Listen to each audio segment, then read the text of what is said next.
Hello everybody, I'm Ramsis. And I'm the Vespor. And we just got back from GalaxyCon 2024 in Columbus, the 3-day event that took place from December 6th to December 8th. And what an event it was, we can't wait to go over in full detail. For those of you that don't know, me and Ramses have been going to GalaxyCon since the first time it started 3 years ago. So we've seen the good, the bad, and the ugly of this con.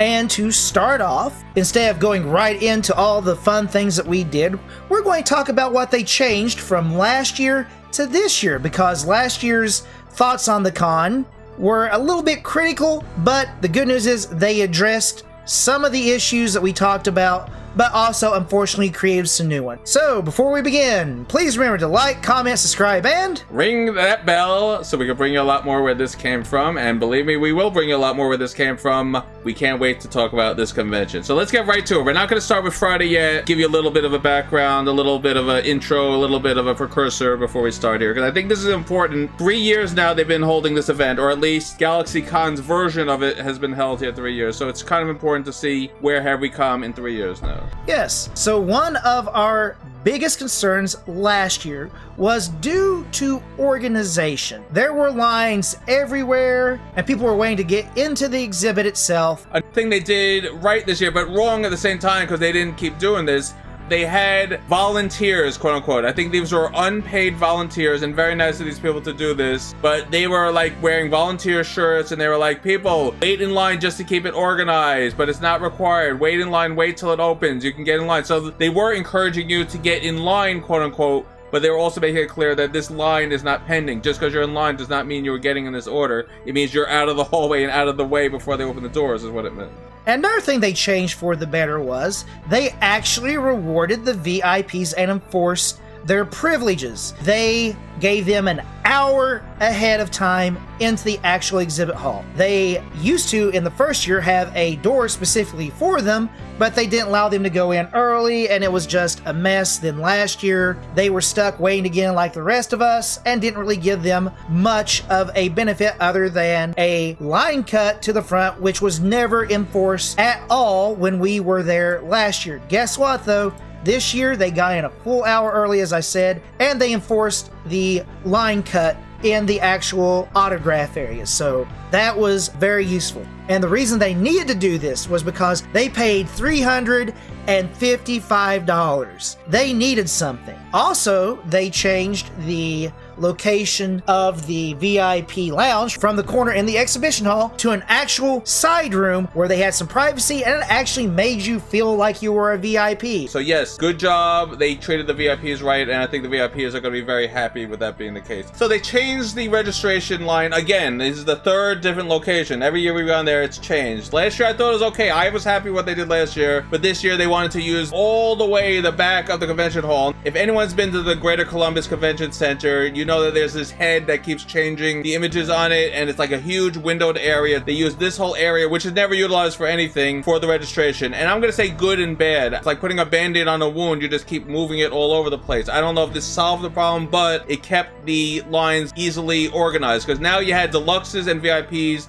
had a very separate line. It was all the way near there. It went very quickly, so we were able to get our tickets very fast, but it did not solve the problem of a gigantic line. It doesn't matter where you put this thing. This line is ridiculously long for the general admission to this event, and they still have to fix this because it did not stop at any of the 3 days of this event. There's an escalator at one end. Another change they did was actually put a weapons detector at the top. You literally just kept walking through these. There was no stopping a bad check for everything, only if it beeped. And at the bottom of the escalator was where the line for the regular registration was. There was also a sign there that said, please line up for registration here. But there was a problem with this. This sign that said line up here for registration was off to the left and away from the escalator, so if you weren't looking for it, you wouldn't see it and understand what was going on. That wasn't the only problem, Vespor. They did not make it clear that it was separate lines for VIP and Deluxe until one of the volunteers, like a half hour in, finally said, oh, by the way, if you guys have Deluxe or VIP, you can head all the way down. There's no line for it. And we're like, what? Like, yeah, you don't have to wait in this line. This is just a general admission. I'm like, well, you could make it clearer. And they're like, oh, well, yeah, head on down. And we did, and there was still a line, like I said, but it was much shorter. But again, they needed to make things clear. So I'm going to say good job, bad job. Yes, good job. It's now more spread out. It's flowed. It goes all the way down. But you need to get the words out. You need more signage. You need to make sure people realize what's going on. You have to make it clear. Last year, it was clearer because it was in the second hallway when you get down the escalators, and you could very clearly see everything. And they had a helper saying, yep, VIPs go here, Deluxe go here. No, you had to know that to go all the way down to the end. And we did, by the way. We went all the way down to the end to see how crazy it was. We did 2 trips through this very long line before finally we realized what we're supposed to do. So nicely organized, but not nicely handled, in that the message of how to do this was still not being portrayed properly. Another thing that they changed was actually the layout in the actual exhibit hall. And this is actually quite a big deal because last year the aisles were much wider and there were far fewer vendors, and the space was not as well utilized as it was this year. Remember, wrestling took up like a huge chunk of it. Now they have it nice and closed off. So now where the wrestling used to be is where the celebrities and the photo ops were. So they sort of squeezed that and it worked perfectly. It was nice to have like its own private area. And then the main area now became everything else. So you had all the exhibitors, all the artists, all the concessions, all the food. It was all there. And they had a kid-friendly place. So they had sort of a tie-in with Disney's Toontown. It was nicely done, the package there.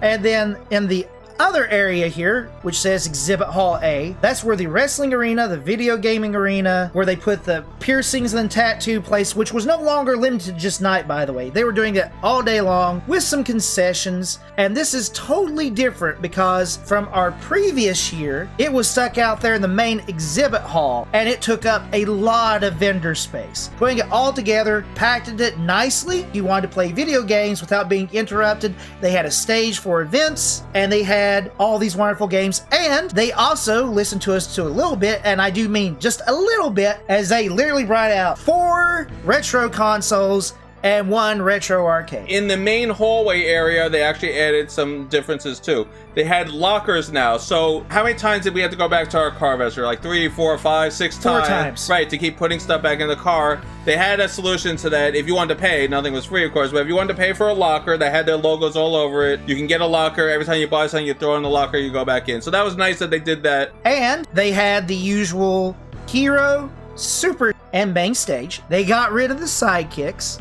And they now had more panel rooms. So remember last year we complained that these panels were stupid and they were squeezed in. So what do? They double down and they throw more panel rooms on us. And this year it actually worked. So you had 4 in the A section, 4 in the B section, 4 in the C section, and then 2 in the D section. 14 different panel rooms. That's a lot of panel rooms, and believe me, they had something going on in all of them at all times. It was very nicely separated, so now you really had a potpourri of what you wanted to do. It was very nicely set up. They still have 4 rooms dedicated to gaming. Not as big as what they had the previous year. Mostly filled. They weren't completely packed, but there was always somebody there gaming and having a good time. All right, so that's really the changes they made, and I think most of them positive, some of them like why, and others whatever, you know, they're not related to us. So as we go through Friday, our first day, we will mention things as we experience them. Now we're going to get into how our Friday at this event went. Friday, December 6th, Day 1 of GalaxyCon Columbus with Vespor and Ramsis. Most of the people were within a 3 to 4 hour radius, I want to say, and we were no different. We were 2.5 hours away from the event, and we've done this now. This will be our 3rd time, so we were very used to it. It was a nice trip up, and we already knew what we were going to do. You got to get here before it opens, otherwise it's mass chaos,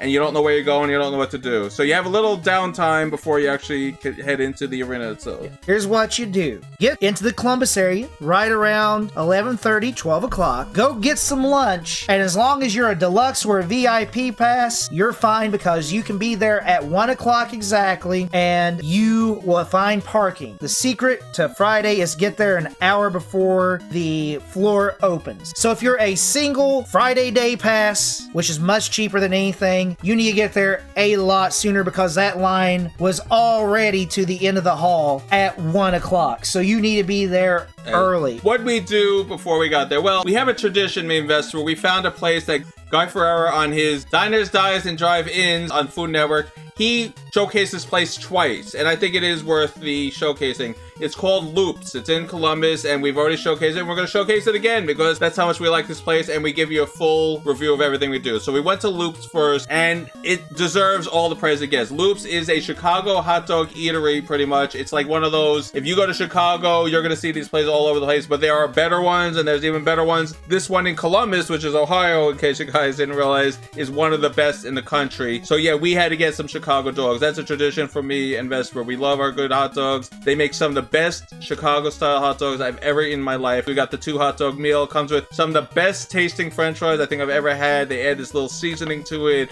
It's crisp. It's tasty. A very good deal, too. I mean, I can't recommend the place enough. So yes, this was a wonderful place to have lunch. Enjoy it, and we'll eat there again next year for lunch. After we finished lunch, it was time to head to the convention center because we knew from last year we got to get there early, because if you don't, you get no parking. With the temperatures being between 19 and like 25 the entire weekend, we did not want to walk halfway across Columbus to get to this convention. Now, unfortunately, this happens with everything. The price of parking went up. It was $20 last year, which was actually reasonable. Now it's $25, which is not so reasonable, because now if you're staying 3 days, how much is 25 times 3? That's $75 versus $60. That's a lot of money. So our advice to you is bring 2 friends. So all you have to pay for is 1 day of parking. Because when you're in the official parking area of the hotel/convention center, you're in, that's it, and you don't have to worry about it. So we made sure, and we got there about an hour and a half early. Everything was exactly how we remembered it. We parked right in front of the elevators, we walked into the elevator, headed right to the second floor, and then we did a full lay of the land. It's very important that we do that. So all the rooms we mentioned, we started to take pictures of, and we were impressed. We wanted to get used to what changes they made to it this time,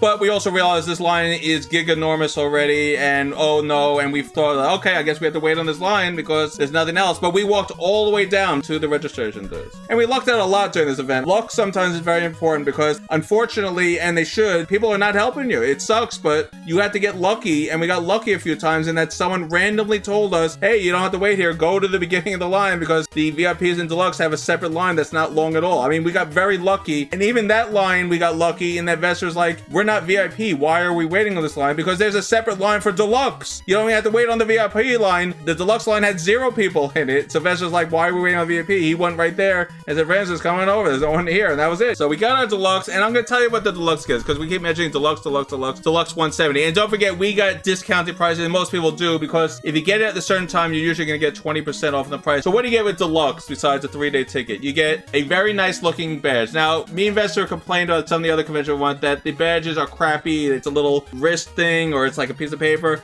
This is very nice hard plastic lamination, beautiful logo on it, beautiful design. The back has even more information. They have codes all over the thing. It is beautifully made. They give you a very good quality badge that you're going to want to hold on to. They also give you the lanyard of the year. Every year they change the color of the lanyard, and we actually saw the lanyards laying out on the table somewhere from every year. This year for the Deluxe, it's pink. I don't know why, but yes, this year it was a pink lanyard. There was also another type of bag we got. The one we got this year was the same as last year. It's probably different for every GalaxyCon, and it mixes it up, and I don't think it even matters that much to them, but it should matter that much to them, because I think part of the fun of doing like a Deluxe or a VIP is, oh boy, I get a different bag this year. So I think they should be a little more conscious of that. So what's in the bag? Yes, you might be asking, what's in this Deluxe bag? Well, you get a GalaxyCon variant comic book. We didn't even look at it yet. An exclusive pin that we're never going to wear, but it's still cool they give it to you. A blank sketchbook, which I have no idea what you even do this, but again, they always throw that in. Folder for autographs, and that would have been nice if we took advantage of that, but we brought our own folder, so we didn't really need to use And by that. the way, folks, even if it tells you,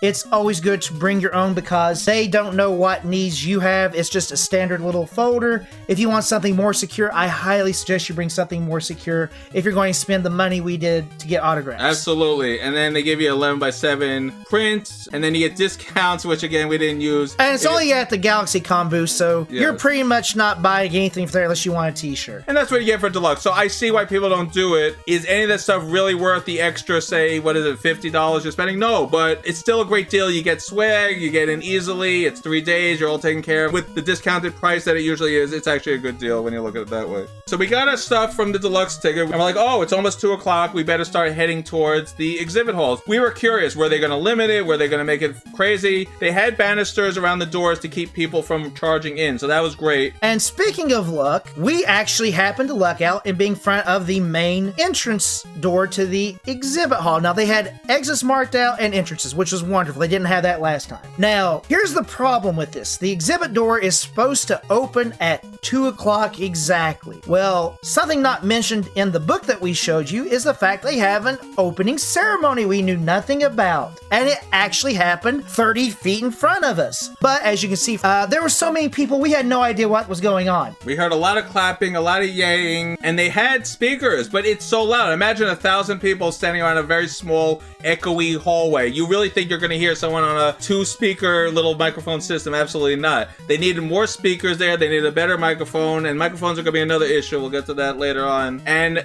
they have the mascot from the Columbus Blue Jackets, and that's the official NHL hockey team of Columbus, Ohio. And the mascot was all happy. He's bouncing around. They're cheering. This is going on for 15 minutes, by the way. The doors are supposed to open at 2 o'clock. They're talking for 15 minutes, and everyone has no idea what are they saying, what is going on. We hear they're clapping and they're cheering, but only the people in the first row there can hear what these people are saying. These could be some NHL players, or it could be literally the founder of GalaxyCon himself. We have no idea. All we know is that me and Ramses are getting irritated because our plan for the entirety of GalaxyCon was to get the autographs we wanted immediately on Friday because Saturday was going to be non-stop, quite literally. So finally at 2:15, after a lot of cheering, now we know they cut a ribbon. They should have done this earlier. I mean, we're trying to get in at 2 and they're yakking it away, but it all worked out, folks. Yeah. Now, before we get to that, there's another important issue that Ramses has here, and that's picture taking. Now, Vesper's so far taken footage of the line. He's taking camera pictures of this mascot.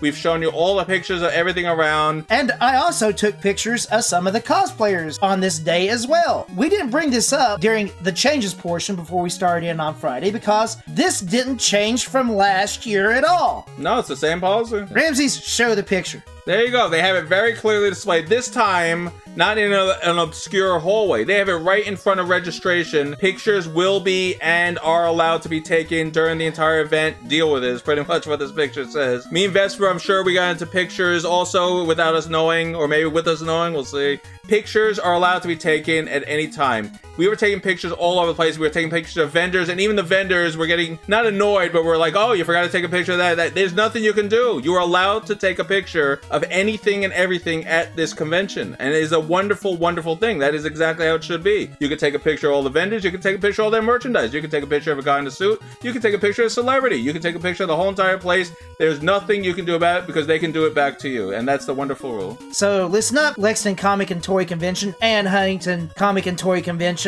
You can take pictures. They don't care. Pictures are allowed. So I just want to get that out of the way that Ramses was very satisfied with that. What was our first goal? We learned from our mistakes. Now, remember last year we waited 2.5 hours for Peter Cullen's autograph on Sunday, and our whole entire Sunday was lost. And I was like, Vesper, there has to be a better way. Why don't, instead of ending it with autographs, why don't we start it with autographs? We'd never done that before because we weren't really into the autograph thing. So now we decided the first thing we're going to do is get autographs. And we looked at the schedule and like, oh gee, what are we going to miss if we do that? So here's the schedule for Friday. We have Q&As with the Toontown team. That's for kids. We don't have to worry about that. They have some other minor rooms that we had no interest in. Stephen Kramer Glickman, he's from Big Time Rush. I have no idea what that is, and I don't think Vesper does either. Now, the first big one would be My Hero Academia. Have I seen an episode of this show? The answer is no. Have I seen episodes of this show? Yes. Yes, I have. And after much debate, we said, screw it.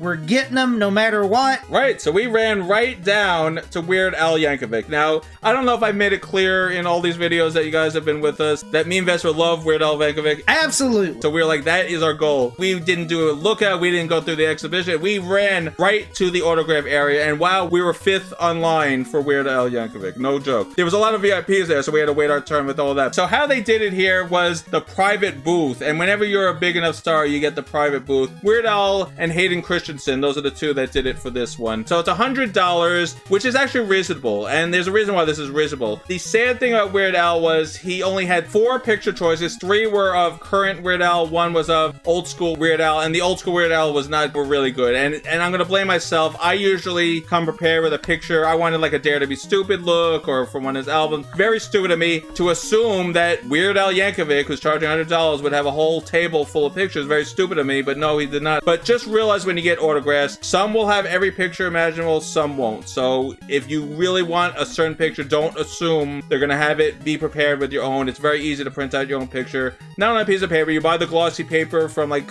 Staples or something, you put in your printer, and there you go, you got your own picture. That's just a little tip from Ramsey. He still had a good enough picture. He had a picture of himself on a tricycle waving and saying hi, and we thought, hey, that's very cool. Because the cool thing about Weird Al is on his autographs, he'll always write speech bubble, he'll write the word hi, your name, exclamation mark, and then he signs under. That's staple of Weird Al. He does that on every picture he autographs. As we're talking about luck, me and Ramses could not be touched on luck because when we gave his autograph, he also gave a free selfie. You do not see this ever. So it was really amazing that Weird Al, for every single fan that got his autograph, he did a selfie with it. Now, is it a Weird Al hugging you picture? No. It's a Weird Al grinning behind you at the table and you're standing there posing with him, which is still awesome and cool. And you get like 30 seconds to talk to him privately, and he did that with every single person. And I'll let you in on my conversation. Me and him actually talked a little bit about MTV. We were joking about it. It was absolutely amazing. He actually understood that the fans were what made him and allowed him to do what he loved. Yeah, and my conversation was, Weird Al, I am so happy to meet you. He said, oh, I'm happy to meet you. And I said, I have every single one of your songs on my iPhone. And that's almost true. There's a few I don't like that I don't have. He said, oh, I appreciate that. Thank you so much. That makes me feel special. And I said, thank you for being a big part of life. He said, no, thank you. And we took the picture. That was it. That's something I'll always remember. It was a pleasure meeting the guy. So if that wasn't good enough, time for more autographs, right?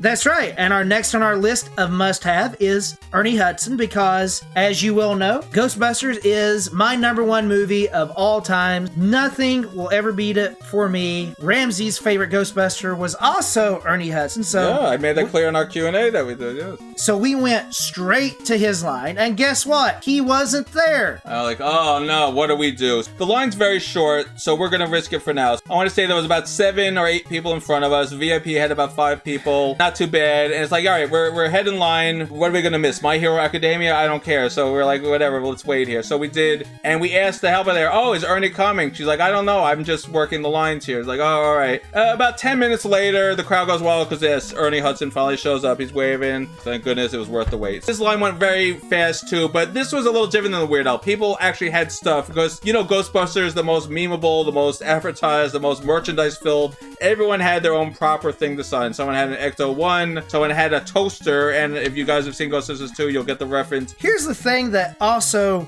was a great deal of difference from Weird Al's table. He had over 16 different pictures, a lot from the same movies like with Ghostbusters, but from a lot from other things he did as well. He also had a price list for everything. $80 for an autograph, $80 for a selfie, no combo pricing, and then for words, he gave a price starting at $20, $40, and $60, or you can have 4 custom words inscribed for $20. So he had this big setup, and it actually surprised us because, to be honest, at this point, me and Ramses were absolutely destroyed because of how awesome Weird Al was. And don't get me wrong, he's fine to ask it. He's a star. He can ask why he wants. It's up to the fans to pay it. But the only real disappointing thing about Ernie Hudson's table was the fact that there was no combo pricing on the selfies, because I would have got a selfie. And charging for words is a little ticky-tack. I don't agree with that. But he had every picture that you could think of. So there's trade-offs. Weird Al didn't have any picture selection, and you couldn't get near him, but he gave you a selfie, and you got to talk to him for a little while. Ernie Hudson gave you every picture, but he was going to nickel and dime you. Every word you wanted, you were paying for, and a selfie, you were paying the same price as the autograph itself. So, different experience. So, what did we do? We just went for the autograph. I picked out a fun Ghostbusters picture, and yeah, we waited in line. Ernie Hudson actually talked to me for a little bit about a little-known movie, or I should say a little forgotten movie called Leviathan, and that he was laughing how he said, you know,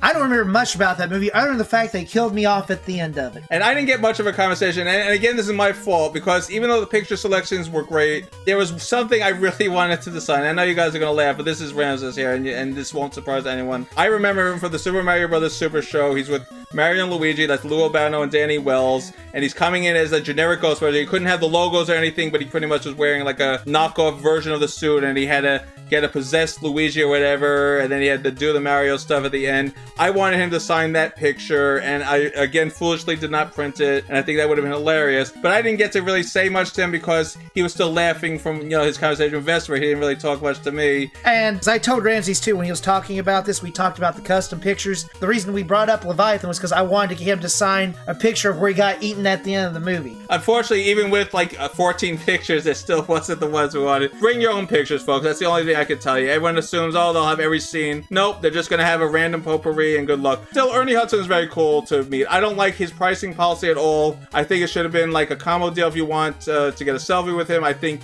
he shouldn't have been charging that much for words. I mean, that's my opinion. I saw plenty of people who paid for the autograph and selfie. So that's $160 he made of just 5 people in front of us on a 7-person line. And some people had long things. So he made his money. Good for him. You know, that's all I could say. So we were like, all right, we have time for more autographs. I'm tapped. I don't need anything else. But Vesper's like, I have a little bit. I saved up for this. I'm like, all right, yeah, let's do it. Who else do you want to get? And we would start looking around at everyone. And there's a story about this. Now, I was thinking of getting George Takei because I wanted to run an experiment because, you know, I'm a scientist and all that. And I wanted to see if I put a signed autograph of George Takei next to my signed autograph of William Shatner, would they both spontaneously combust? But we didn't do it because, you know what? I'm not too much a fan of George Takei like I was William Shatner. But lo and behold, as we were walking through the celebrity area, we came across 2 people that I absolutely loved as a kid. Zach Galligan from Gremlins and Gremlins 2: The New Batch, and William Katt, who was in The Greatest American Hero, Carrie, and House, and they were all $40 a piece, and I was like, I could get both of these and a selfie with them for the price of one George Takei photo. So guess what I did? Zach Galligan was a great guy. Now, his line wasn't super long, and you have to remember because he's only known for Gremlins. Yes, he's been in other things, but he's really only known for the 2 Gremlins movies. So it was very easy, and he was a nice guy to talk to. He had 3 picture choices, 2 from Gremlins, and they both were like movie promotional pictures that had like Gremlins written on it, and it was a little not so nice. And then he had a Gremlins 2 with him staring at Gizmo. So not a lot of picture choice. Again, you got to bring your own pictures, folks, and I'm going to remember that for 2025 to bring my own picture. And he was also a little bit shy. I tried to talk with him. He wasn't avoiding talking, but he was kind of shy, and he really didn't open up until after the selfie, because then he started to understand that, you know, I did appreciate him as an actor and what he did in Gremlins, and I offered a shaky Sam, but he's like, no, how about a fist bump? And we fist bumped, he actually smiled, so that's when I knew he actually appreciated what I told him. If you're collecting autographs in the hopes that one day it'll be worth something, it is not. It's for the fan, it's for you. Get it personalized for whoever you're going to get it for. Do not worry about trying to make money on it. It's very cool when a celebrity writes your name on something you hang on the wall. I think that's cooler than, oh boy, this might be worth $200. I paid $100 for it. Wow. We moved on to the next guy right down the aisle here. And there was another very cool guy that Vespor grew up with, as we mentioned, William Katt. And I liked William Katt too. I used to watch Greatest American Hero all the time. Not one of my favorite shows, but I'm definitely familiar with it. Again, another short line. There was 2 people in front of us, and they both had a very nice conversation with him, and then Vespor gets up to him. And unlike Zach Galligan, William Katt was talkative, he loved it, and he'd write anything on there. As a matter of fact, I actually asked him to write something from The Greatest American Hero because I wanted to display it. And he just laughed. He sat there for a few moments and thought about it, then wrote out something nice that was fun, and I really appreciated it. And then he got out there, we took selfies, and he shook my hand. He was clasped me on the shoulder. I mean, very personable, wonderful person. Oh yeah, he was great, you know, and you're gonna find some of these older 80s TV stars, they're not popular anymore, they had their run, they're the ones to go for. You don't realize that they were a big part of our lives here. You know, people our age watching our show here. Wow, this guy was such a big part of my life with the TV show, one of my favorites. Wow, that guy was in that movie, let me talk to him. And they want to talk to you, they're not expensive because, you know, they're just here for fun to make a few bucks, what does it matter? Have fun with them, go for these little guys. It's always sad when not enough people are supporting these smaller, not as popular guys. If they meant something to you, go for it. Even if you just want to talk to them, they're happy to talk to you. You don't have to get an autograph. They will talk to you. You know, it's okay to go up to them. Now, after this, we had some time before our Q&A, so we decided to actually go to the retro gaming panel that was in the Video Game Hall A. And we watched something for a little bit that drove us up the wall because the way they were doing it, they were calling up single people and you had to watch them play. It was not good. It was hosted by Elgin David, and this is going to be a different person hosting the other video game stuff we see. And the contest itself was a little schlocky. So it's like, oh, well, let's say you beat this first round of Castlevania, and then you beat the first round, and then they'll push a button and like a save state loads, and now suddenly you're like on the last stage of Castlevania. All right, now let's see you do this. And they did this with Punch-Out also. Oh, you beat beat Glass Joe, good job. Now beat Mike Tyson, and then you'll win a prize. So people, yeah, we're gonna give you the easy stuff, and then suddenly throw you into the hardest part of the game. We watched it for about 10 minutes and said, Vespor, why don't we just show the games that they have here? This is very stupid. Yeah, we were expecting like some speed runs or watch some experts play, not this. Yeah, this was stupid. And you only got one chance. The second you lose, you're off the stage. So they're gonna do it on purpose. Oh, beat Mike Tyson, the guy lost in 2 seconds. Like, I can beat Mike Tyson in Punch-Out, but not instantly after not playing the game for 30 years. Yeah, I have to practice a little bit. We took our time to show what the video game section, it's pretty much the same but different. So they had all the same systems they had last year. That's the PS5, the Switch, and the newest Xbox system. They had all that on display, and you could play the demos or anything that was preloaded on all those systems, which is great. So everyone's playing that. They had an arcade game with Marvel vs. Capcom 2. That was the only game working at the time. There was 2 systems next to it that weren't on at the moment, and they had a racing car section where you can do a racing simulator. That's great. So they had a huge sign. Here's the sign, retro gaming area. We're like, oh, finally. They listened to us. They brought back retro gaming. So here's the segment of us doing it. I think this speaks for itself. So we'll be right back after we show you our live segment here of the retro gaming section. Hello, everybody. All right, here I am. We're finally playing retro games at the convention, which is very cool. See, that's what we said in our last video we wanted to do, play retro games. Now, this is actually not a retro system. This is that new Atari Plus. Remember, everybody? They released the Atari 2600 Plus way back this year, actually. The 10-in-1 that came with the Atari Plus. It's very cool. So not retro game per se, but it is a retro game on a newer system, right? Yes, definitely. And by the way, this is one of my favorite Atari games of all time, so I'm kind of glad to see it. And you can tell it's remastered because it's actually playing pretty daggone well. Yes, the controller works great. This is like, you know, this is a good remake. It feels sturdy, good material on this. Very cool that they had this now on the next level, the green level here. And I'll show you some of the other games on the system here. Alright, so that's Missile Command. Now I'll show you how to change the game. So you see these buttons here, I'll take it up. So you see the buttons here, that's how you change the game. Now on the front it shows you all the games. So like say we want, what should we play? Adventure, no, combat, no, what would look good? Video pinball. You see it? The dim switches have to be switched to those. So I'll do video pinball, which is all of them up, and then this one down. So there you go, see that? Flip back over. And that shows you video pinball, right? There you go, video pinball. Alright, so let's show you video pinball here. So now we're going to play video pinball. So that's the cool thing of this Atari Plus. I actually own this, but I haven't opened it yet. And I'm probably not going to, you know I'm a collector. So here we go, game reset, and there we go. Okay, whoa. So exciting, right, folks? And then we'll show some other retro games. So we're happy retro gaming's here, but it's not really retro gaming. This is the new stuff you could buy, but I'm still happy they have retro gaming. That was one of our biggest complaints last year. Where's the retro gaming, right? Absolutely. But they do have a genuine PlayStation 1 and a genuine Genesis, so, right, so we can't. I am very happy about that. Yes, and we're going to look at that now. So yeah, hold on folks, I'll just play a little pinball here, the most exciting pinball game. There you go, all right, everybody, here's the next system. So they have a Genesis, but unfortunately, again, only one game, but what a game, Sonic the Hedgehog. You can't go wrong with Sonic the Hedgehog, right folks? It doesn't look good on a high-definition screen, I must say. It looks a little fuzzy, but what do you expect? There's another CRT, everybody. So they should have used our method, right? Yes. Watch our RF to HDMI video to see how you should properly hook this up to an HDMI TV. But anyway, let's show you. So they have a Genesis, and this is the real one. This is not an emulated like the Atari. This is a real deal here, all right? So I'm going to push start here. Let's see what happens. After the load screen, of course. See what happens. All right, here we go.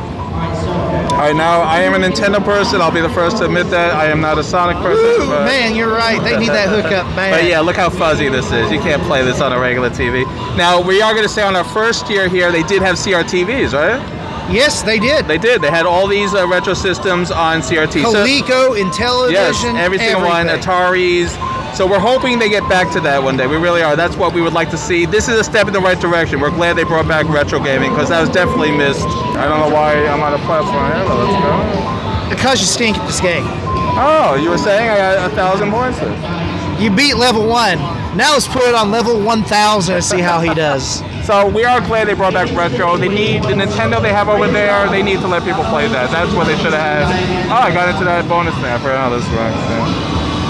Let's see. All right, so we'll just show you this level, and yeah, so you see they have a Atari, they have this PS1, they have a lot of Switch, PS4, PS5, and Xbox. So that's the system they have, and a lot of arcades, but a lot of them wasn't working, so that was the problem with that. Yeah, I didn't get the rings.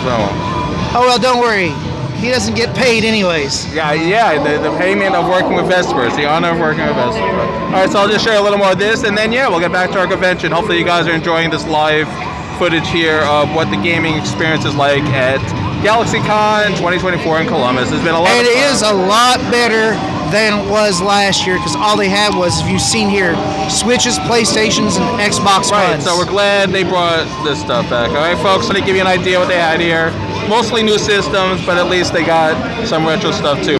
Now, to put this in perspective, our first year there, they hired some retro game company that brought in CRTVs and everything from ColecoVisions all the way up to Super Nintendos, Genesises, and even N64. They didn't have any modern games. Then the second year, they had none of the retro games. I mean, zero. This year, they got a grand total of 5 machines that could be considered retro. Not good, GalaxyCon. I was very disappointed. The gaming sucked. Very cool that you had an Atari 2600 Plus. That is very cool. Technically not a retro system because that's brand new, but still it is a retro system because it's only plays Atari games, so that's fine. But you need it better. Have a whole thing with Atari games selectable. Have the paddles there. Have more options. Have more games. I mean, what are you doing here? Have a ColecoVision there. Have an Intellivision there. Have Atari there. Have an emulator that can play all the NES. Have an emulator that can play all the Super Nintendo. Have an emulator that can play all the Genesis. That's all you have to do. It is so simple. First year you had it right. You haven't gotten it right since then. Retro gaming needs more love. You have this pathetic little sign, and then you had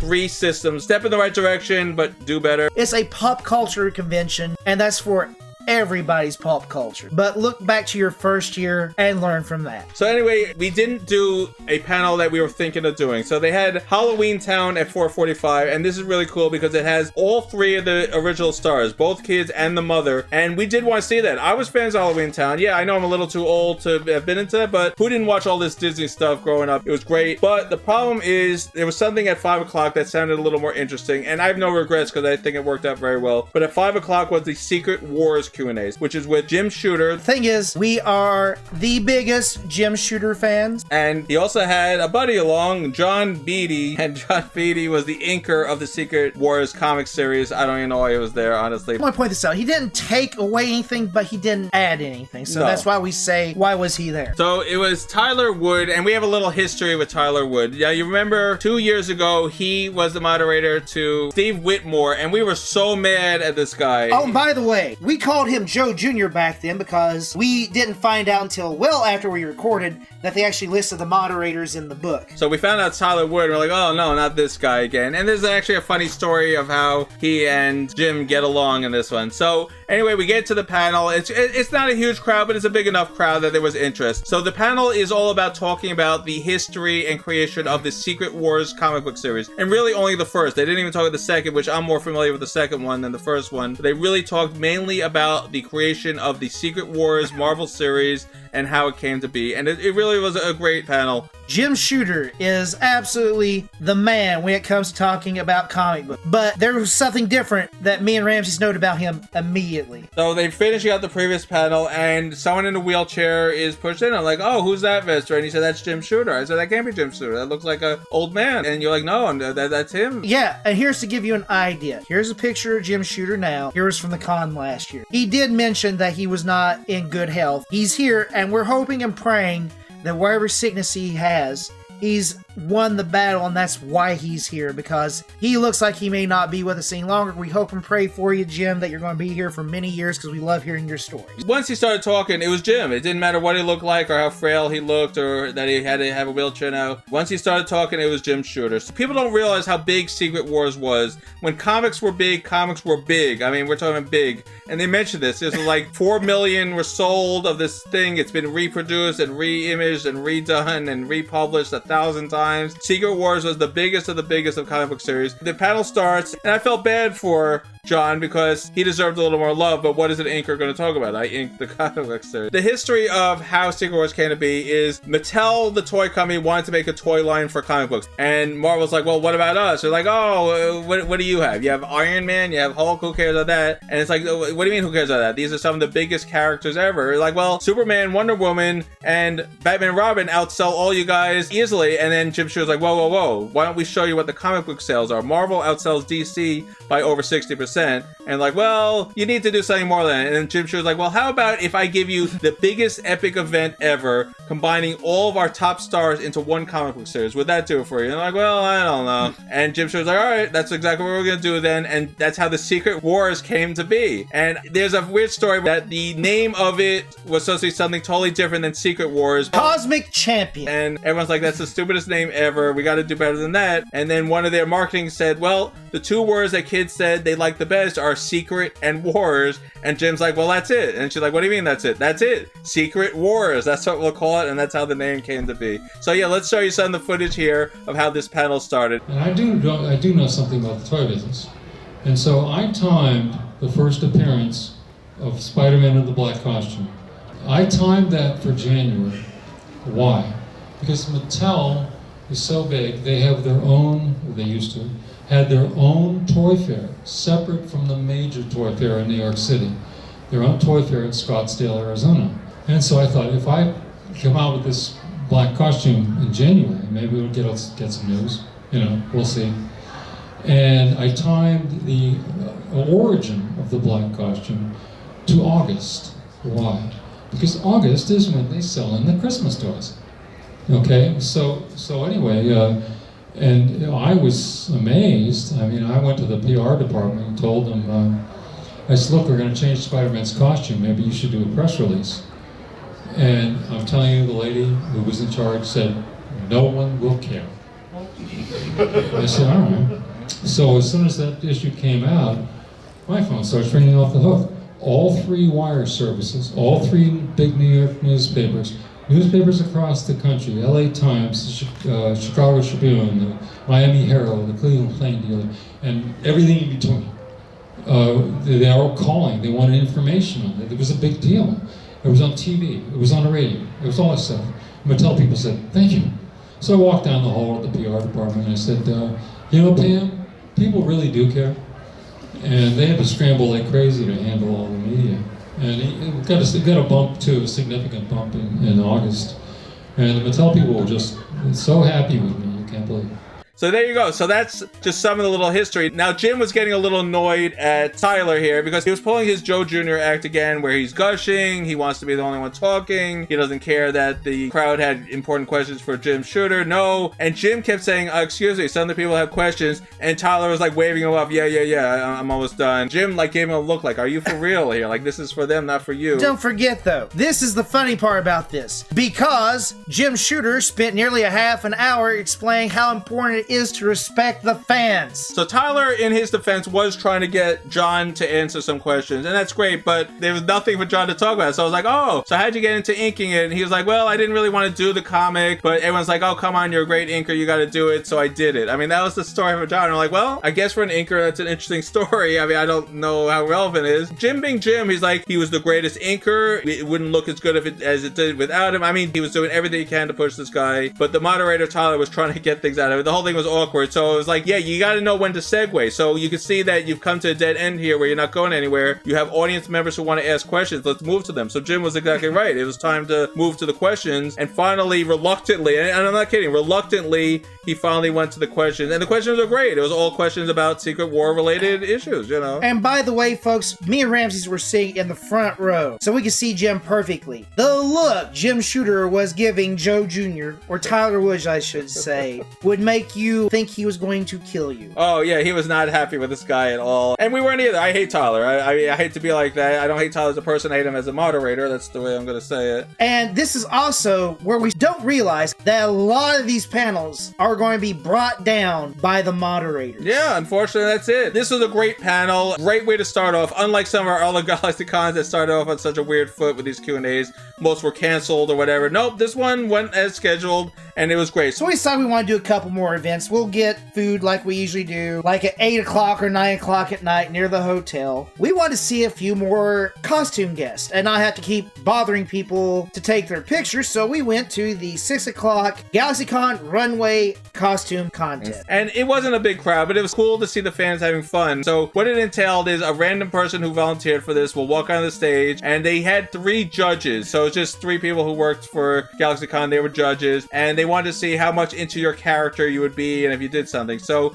they had all sorts of characters, and we'll show you the pictures as we're talking here. All these different characters. Some were made up, some were based on some pop culture icons. Some are doing in character stuff, like you had the Scream Ghost from Scream, and you had someone wearing all the military gear from Halo. You know, you had a little bit of everything, and you know, they would pose. They would say, "Oh yeah, I'm this guy," and you had teams. You had 2 girls who just started kissing for no reason at all. I'm like, that's fine, but it had nothing to do with the costume. We stayed for about 20 minutes until we were like, you know, I think we had our taste of this. We had enough. It wasn't getting any better or worse. It was the same thing over and over. Every minute, another person came out and did a pose and made a scream, and that was it. So we have no idea who won this, but I will say the costumes were very creative. It was very cool. It was fun. It was something different. Was it the greatest thing we ever did? Absolutely not. Was it a good time filler? Yes. Was it fun for what it was? Yes. That's the best thing I can say about it. And there's no more Q&A, so we decided to go to the Nintendo World Championships, which was back on the video game stage, back in the video game portion of the exhibit hall. And compared to the first event we went to, this thing was actually pretty cool, and it was hosted by Abdallah Smash. Who was that? Apparently he's a YouTuber, but you know what? Oh, no. Unlike the previous panel with the video games, he was smart. He chose the Nintendo World Championships,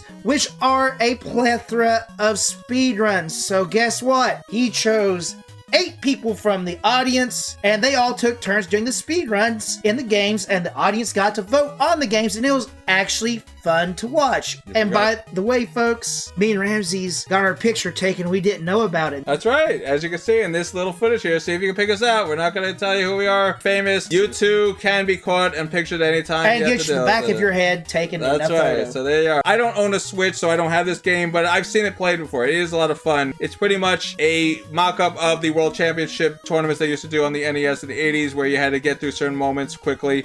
This is on the Switch. It's taking like 10 of the most popular games on the NES that they just had like 10 different segments in it, and you had to quickly speed run through certain parts of it. And I do want to point something out. There were some old people in the audience who raised their hand, like myself, who wanted to try to participate. Abdallah Smash seemed to be relatively smart and picked everybody that was like a quarter or less than our age for this. Everybody there that was old like us was talking about these games, all their memories, and he's like, oh god, we can have them getting up there and showing up these young people. He picked people who didn't know these games, and that it was very obvious when you watched this. He introduced every single one of them. It was 8 different people, and they were all different, wacky, different. Every one of the different personality. One was in character wearing an outfit. One was a little wacky and out there. One was very soft-spoken. They had everything you could think of, and the whole idea was you had to turn your back. You can't watch the other people playing, and you then had to turn around when it's your turn, and you had to just quickly get into it and try to beat the previous person, and that was the whole goal.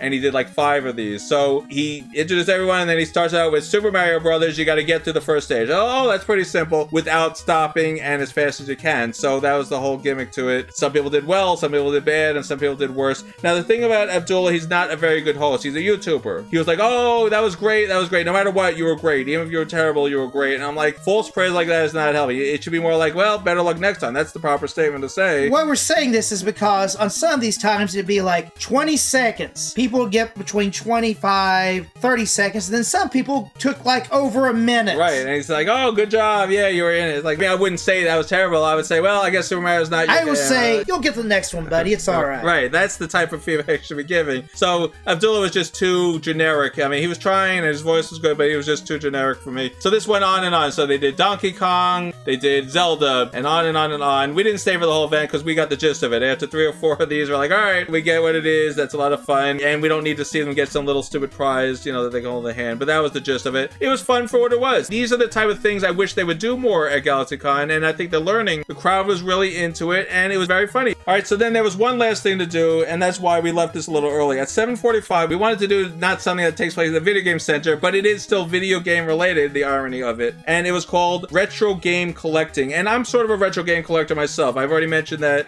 I bought the ColecoVision again recently. I've been building up my collection. I have a nice NES, a nice Super Nintendo collection. So I am a retro game collector. And I was like, you know something? This will be fun for a show. Let's see what some expert, quote unquote, can tell you about retro game collecting. So we went to panel room 3 at 7:45. It was about 30 people, I would say, sitting in there. And then female host, she did a few Nintendo collection related events here. And this was good because she did a PowerPoint presentation. And me being a former graphic designer, I was a little disappointed because it was very bare bones and very rushed. Her information was very good, but the presentation lacked a little bit. So what was this exactly? She was going to tell you step by step the process on how to go about starting collecting retro video games, because now this is like all the craze. Everyone's into it now, but now it's very expensive because everyone's into it now, and that's very true. She also warned the biggest thing: do not go into retro collecting think you're going to make any money out of it. And she's exactly right about it. This better be because you want to do it. That better be the only reason. You and everyone else is going to have a complete collection and not make a fortune. All right, so you're not making money off of retro game collecting. Do it because you want it and to relive the memories. And she's exactly right. That is the reason I do it. She really did detail it. You go to eBay, you go to game shops, you go to yard sales, you ask people, you know, that's how you do it. Be aware of fake games. And then she had a very big segment on that, what fake games are. And that's the only time she really used pictures. And that was the disappointing part of her panel. It was all text. It was like small text on a white screen, very hard to see. But then when she showed like the fake game, she actually had some pictures there. I'm like, well, why isn't she using pictures of the whole thing? That would explain all the details a little better. Well, you know? the fact of the matter was, we're sorry if we don't remember your name, but you did a very good panel on this. We really appreciate it. But she actually did a very good job for all those that want to get into it. Take these steps, be careful, and to do it for the right reasons and not to go into debt while doing this. Right, and she said there's a way you can save money by buying broken games that you can fix yourself, which was very smart. And she said research what you want to do, and it was very informative. And then she took questions. The only problem with her panel, believe it or not, were the questions afterwards, because she had like 20 minutes left. And then she got these uber specific questions that the rest of us are going, we don't understand what you're talking about. This went from a beginning to hyper advanced. Yeah, and even she's like, you know, why don't you come to my panel tomorrow, Nintendology, where I go more into detail about foreign systems and problems with discs and stuff like that, and history of PlayStation. Like, people are asking very weird, obscure questions. And even she was like, there's a beginner's class here. We don't need to go into all that. And that's when me and Vespor started to get up. You know, her presentation was very good. We're like, you know something, we're getting tired. It's already 8:30. I think we've had enough. Let's get out of here. And that's when we got up. And her presentation was very good, by the way. I'm going to give her praise. We decided to eat before we left because even though we could have gotten food afterwards, we're like, you know something, we like to also make a tradition of eating jets. So we went down to the food court area right under the convention area here, and they had all the same places except for one place. One place actually changed, and it's now a hot dog and wings place. Not exactly this type of foods you would imagine being together. And here's the thing. The name of it was JD's Wings. It was called Jay's before, so it's very possible they could be related. Yeah, it's possible it could be the same people just rebranding themselves. But we didn't eat there. We went to Jets. And what's Jets? Jets is a local franchise in Columbus, and I think it's in Michigan too. It's Detroit-style pizza, and it's better quality. Like, it's not Little Caesars, it's not Domino's, it's actually Sicilian style. It's a thick crust, very easy. We always get the combo deal, which is 2 slices and a soda, a 20-ounce soda, by the way, less than $7, and that's very hard to find a good deal. Hey, you're never going to find a deal like this at that convention. It is the best place to go. And as long as you're not a glutton, this will last you for 6+ hours. Absolutely, yes. So that was how we finished it off, and which is good. I enjoyed Jets, and I know you're all laughing, but I enjoy it. I like what I like. I enjoyed Jets. I thought it was great. Me and Vespor talked about everything we did during the day, and then we're like, all right, I think it's time to head up to the hotel. We're done. Yeah, we called it a night, and that was our first day. So I would say it was a pretty successful day. Nothing really bad happened, but wait until Saturday, because I think you're going to want to stay tuned for tomorrow to see exactly what can go wrong at a convention, and how when you're flying high and you think everything's good, wait until the crowd shows up, and then you'll see what a convention is really like.